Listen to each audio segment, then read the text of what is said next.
Assalamualaikum warahmatullahi wabarakatuh. Yang kami hormati Bapak Misbah, kami dari kelompok yang terdiri dari saya, Kaila Salfa Ramadhani dengan NIM 2024008028. Saya Sunti dengan NIM 2024008022. Saya Nelia dengan NIM 2024008011.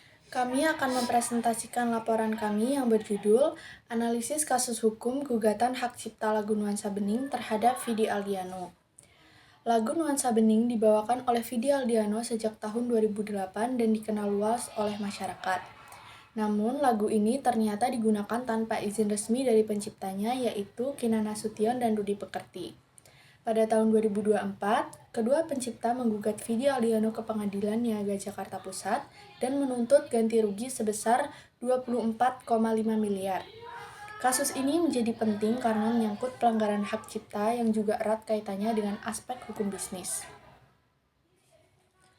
Selanjutnya ada rumusan masalah. Kasus ini kami kaji dengan 5 rumusan masalah, yaitu yang pertama ada bagaimana kronologi kasus ini, yang kedua ada apa saja dasar hukum yang digunakan, yang ketiga apakah tindakan Vidi melanggar hak cipta, yang keempat ada bagaimana analisis yuridisnya, yang kelima ada apa solusi hukum yang bisa ditempuh.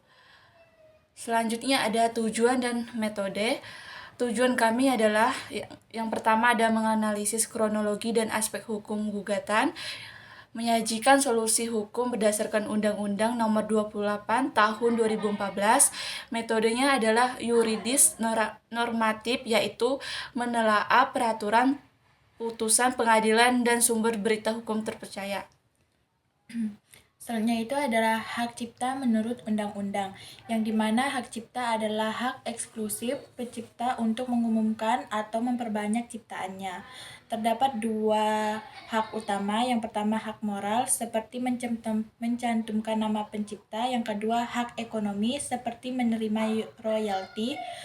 Dan menurut pasal 9 ayat 2 Undang-Undang Nomor 28 Tahun 2014, penggunaan karya secara komersial wajib mendapat izin tertulis. Selanjutnya itu adalah kronologi kasus, yang dimana tahun 2008 Vidi merilis lagu Nuansa Bening tanpa kontrak resmi. Selama 2008 sampai 2024 lagu itu digunakan dalam 309 pertunjukan, iklan, dan platform digital. Dan tahun 2024 Vidi menawar kompensasi sejumlah 50 juta rupiah tapi ditolak pencipta karena dianggap tidak sepadan. Pada Mei 2025 gugatan resmi diajukan. Sidang pertama tanggal 28 Mei Vidi tidak hadir. Sidang kedua tanggal 11 Juni penggugat hadir dengan bukti digital. Selanjutnya, posisi hukum para pihak. Dari sisi penggugat, mereka berpegang pada pasal 9 Undang-Undang Hak Cipta, bahwa Vidi melakukan pelanggaran hak ekonomi selama lebih dari 10 tahun. Dari sisi tergugat, Vidi menyatakan bahwa ia hanya ingin menghormati karya lawas, namun dalam hukum niat baik tidak menghapus kewajiban izin tertulis. Selanjutnya itu ada dua bentuk pelanggaran. Yang pertama, pelanggaran hak ekonomi, yang dimana lagu digunakan tanpa izin untuk konser dan iklan. Yang kedua, pelanggaran administratif, yang dimana tidak melapor ke LMKN atau Lembaga Pengelola Royalti. Jumlah tuntutan sejumlah 24,5 miliar dihitung dari 309 penampilan, namun secara hukum hanya bisa dihitung mulai tahun 2014 saat undang-undang berlaku. Selanjutnya ada solusi hukum. Ada beberapa solusi yang bisa ditempuh. Yang pertama ada non-litigasi, yaitu mediasi untuk mencapai kesepakatan damai dan kompensasi. Yang kedua ada litigasi, melanjutkan sidang hingga putusan hakim.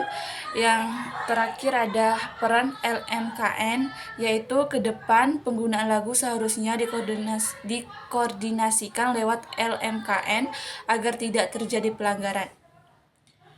Selanjutnya itu ada presiden hukum, yang dimana ada presiden yang mendukung penggugat seperti kasus Agnes Mo vs Aribias, di mana penggunaan lagu tanpa izin juga berujung gugatan.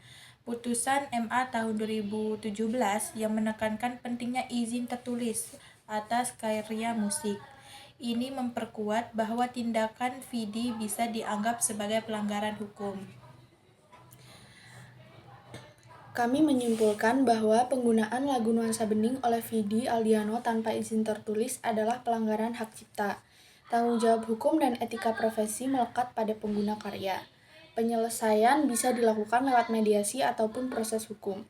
Sistem lisensi melalui LMKN penting agar tidak terjadi pelanggaran lagi.